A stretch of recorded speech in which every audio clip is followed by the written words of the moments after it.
एक बुजुर्ग सांसद अकेली रहती है 10 जनपद में। उनका इकलौता कुंवारा सांसद बेटा उनके साथ नहीं रहता, अलग रहता है 12 तुगलक रोड पर। एक विवाहित बेटी भी है, वह अपने पति और बच्चों के साथ रहती है 35 लोधी स्ट्रीट में। बेटी ना तो सांसद है और ना ही किसी राजनीतिक दल की पदाधिकारी, फिर भी सरकारी बंगले में रहती है। आखिर क्यों?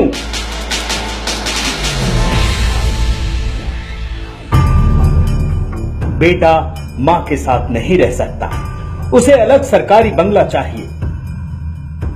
आखिर क्यों? यानी भाई ना बहन के साथ रहता है, न विशाल सरकारी बंगले में रहने वाली अकेली मां के साथ रहता है। आखिर क्यों? क्या आपको पता है कि इन सब के सरकारी बंगले का खर्च हम और आप अपने खून पसीने की कमाई से देते हैं? आखिर क्यों? प्रियंका से शादी से पहले दामाद जी की कुल संपत्ति 50 लाख रुपया थी, जो 2012 में लगभग 11,000 करोड़ रुपए हो गई। जानते हैं क्यों? क्योंकि मोदी जी चोर हैं।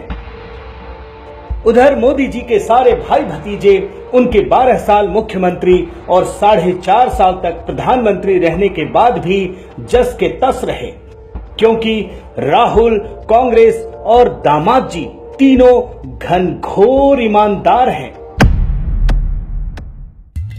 अब जरा मोदी जी के परिवार को समझिए।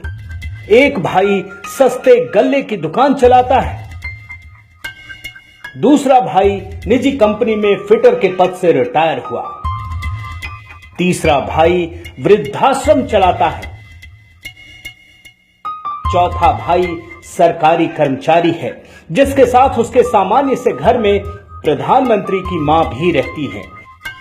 एक चचेरा भाई अशोक मोदी तो ठेले पर पतंगे बेचता है। उनकी एक भाभी तो अपनी रोजी रोटी के लिए दूसरे के घर में बर्तन भी मांजती हैं। यानी एक तरफ बिना किसी सरकारी सेवा के एक ही परिवार के 3 लोग सरकारी ठाठ का मजा ले रहे हैं, दूसरी तरफ देश के सर्वोच्च पद पर बैठा 4.5 साल तक प्रधानमंत्री और 12 साल तक मुख्यमंत्री पद पर रहने वाले शख्स का परिवार आम इंसान की जिंदगी जी रहा है। अब आप तय कर लीजिए कि चोर कौन है और ईमानदार कौन है।